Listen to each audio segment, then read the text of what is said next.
I do owe, and I've already given one personally, a public apology to Hasan for being late. I've been to many TwitchCons, okay? Now, I've been to quite a few TwitchCon San Diegos. And the drive, if you don't know, from LA to San Diego is a pretty nice one. It's a pretty smooth ride. It's like pretty much all down the coast. And there's no way to fly there, all right? Probably rightfully so. The flight would be like 15 minutes, and it would be a waste of gasoline, I think.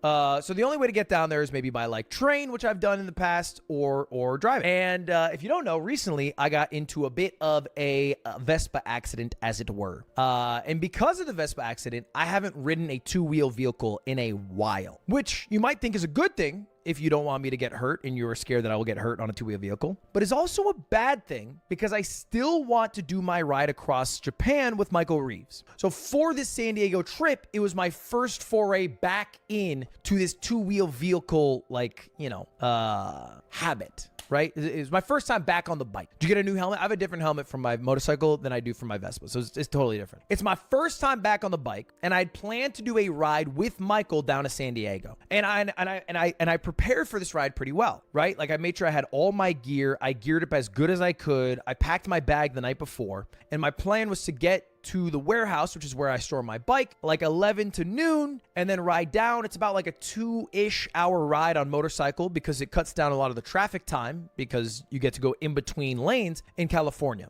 All right. So that was the plan. And I had to be at TwitchCon by the very latest, like 3, maybe 3:30 if I'm really pushing it, because I had a show to do at 4. This is important. I had a show to do at 4. I had planned to leave at noon the latest with the hopes of being there closer to like 2:30. I have been riding a Vespa a lot. I've not ridden my motorcycle in a while. So the week before this adventure, I go to the warehouse, I boot up my motorcycle, and I ride it around. It starts perfectly. It drives well. There's a little bit of gas. I'm going to have to fill it more later on, but you know, it works. I'm like, dope. There's one issue with it though. It's dirty. Ugh, yuck. It's so dusty from having sat there and, you know, some of just the dust that crops up in LA that I got it detailed, right? Which is, if you don't know, getting it cleaned really well. So I got my bike detailed. Next week I show up, I get there like 11-ish, and I hop on the bike, I turn it on, straight up nothing. The bike does not turn on. Not only does not turn on, it doesn't even, there's no lights. It doesn't like pop up, all right, with any, you know, it doesn't even have the red light that says there's like usually a red blinking light that's like an alarm light.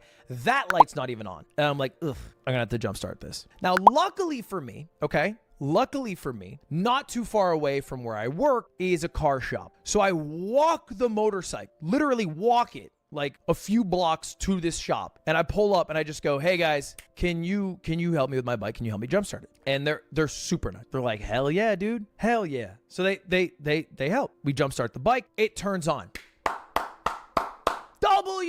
Bike turns on. They walk away. I go, can I pay you guys? They go, nah, man, you're all set. I go, thank you so much. You guys are a lifesaver. You don't even know. And then they walk away. The moment they walk away, bike turns off. And so I'm like, okay, this is gonna be awkward. So I walk back and I go, hey, oh my God. Okay. Wow. This interaction's been really good. Hey, sorry. I'm sorry. I'm sorry. The bike turned off again. Can we what? I don't know what's going on with that. So we try jumpstarting it again, because I thought maybe I fucked up. Maybe I didn't rev it. Maybe I need to instantly ride it out so the alternator can go, the tires can go, whatever. It doesn't work this time. Like when they're jumpstarting it, the bike isn't starting. And I'm looking at the bikes. It's like popping up with like a battery thing, and it says low gas. And I'm like, oh, there's probably also no gas in it. So when it's getting jump started, there's not enough gas to keep it going. So I like go to the gas station. I'm like, okay, I'm going to walk to the gas station. I start walking to a gas station. They're like, don't you need like something to put the gas in? I'm like, that's a good call. I'll do. Yes, please.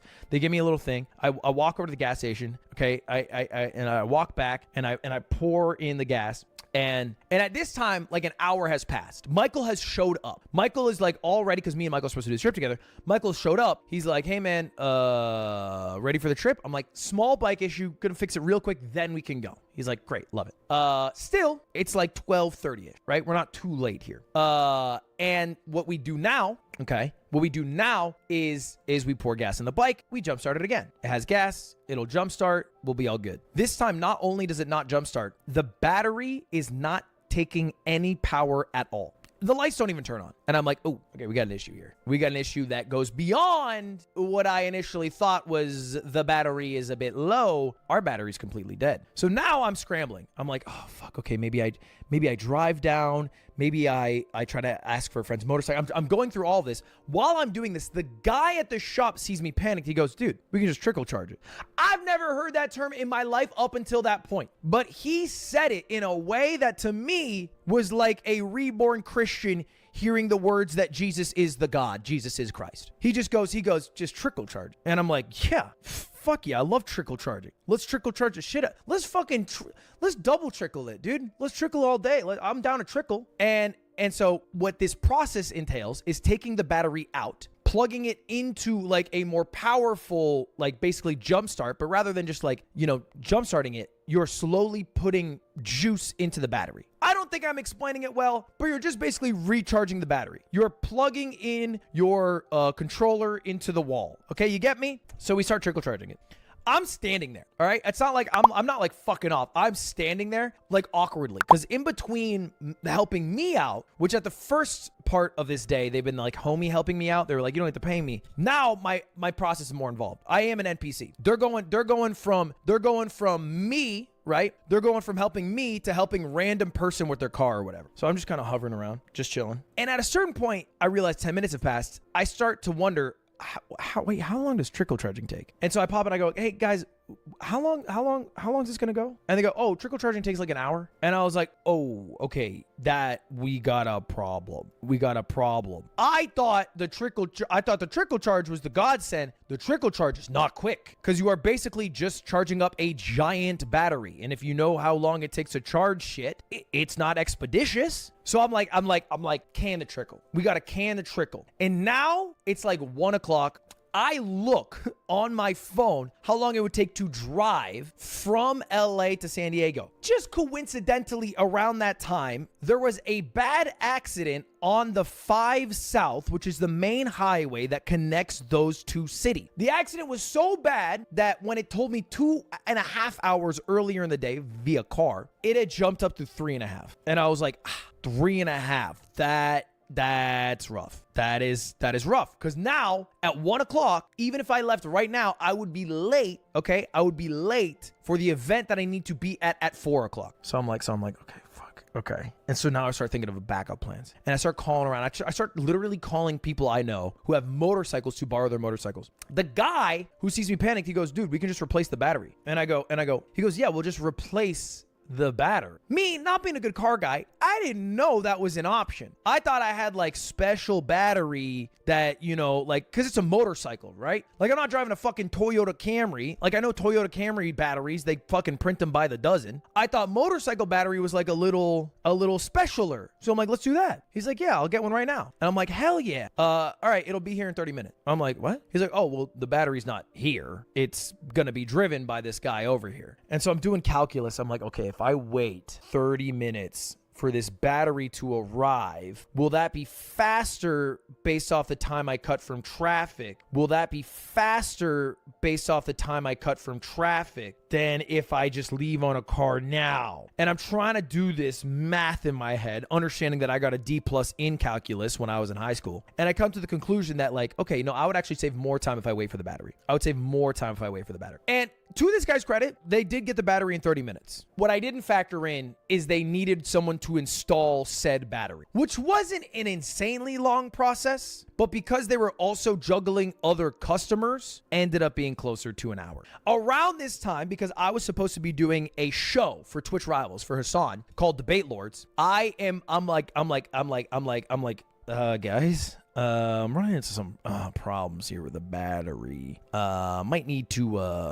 Might be a little bit late here. And Hasan smartly says, share me your location. And I'm like, yeah, I can do that. And so I share my location, and after I share my location, communication ceases. Nobody is sending me messages from the Twitch Rivals end.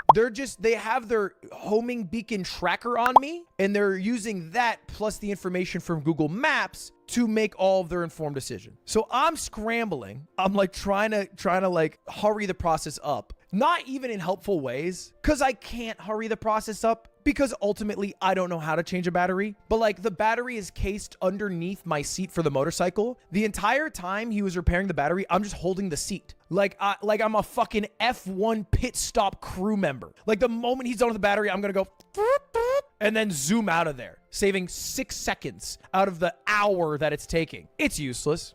I don't end up leaving until 3 o'clock. This adventure started at 11:30. It took 3.5 hours to resolve this battery issue. 3.5 hours. Bear in mind, I was supposed to be there at 4. So they've seen this. They've already made the executive decision to replace me on the show with Jason the Ween. I drive down, I do my thing. I actually save a lot of time because it said 3.5 hours on maps. We make it in about 2 hours 15. We actually saved a lot of time. I think I get to the venue 5-ish. Like 5:15, 5:20. That's how much time a motorcycle saves. If only I had left a bit earlier. So I get up, I show up, and then I'm sitting there, and I think I get to the show about halfway through. I think there's 5 total segments. I get there before the 3rd segment starts. But bear in mind, I've already been replaced, so I'm just kind of sitting there. And they're like, yeah, you're just going to go on and help Baby No Money. He's in last place.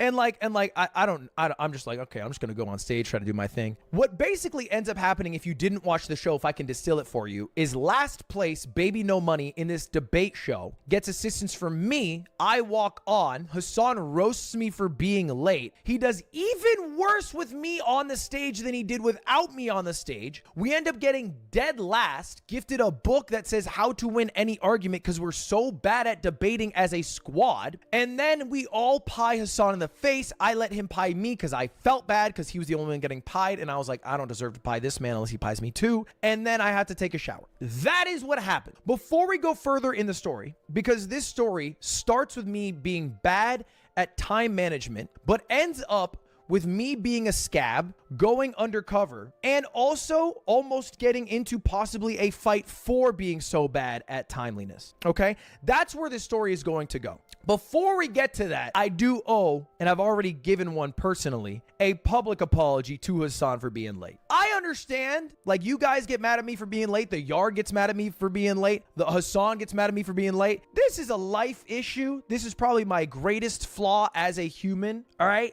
Is my scheduling. I would call myself I used to call myself ambitious. I like to pack things in a schedule in a way that is very ambitious timeline. I've now come to realize I'm delusional.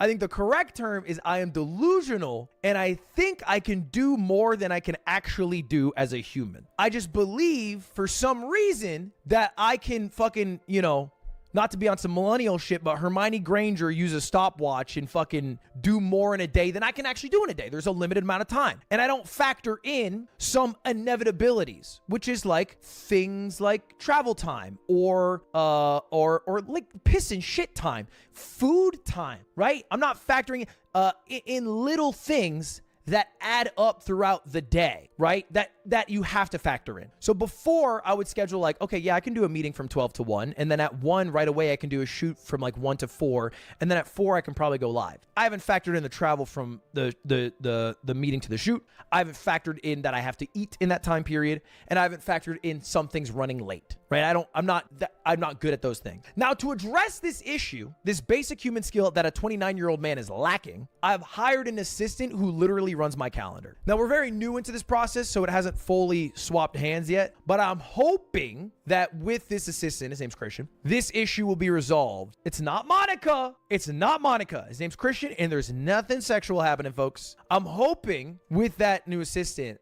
this error in my ways is resolved. Because especially recently, it's led to some, less than ideal situations.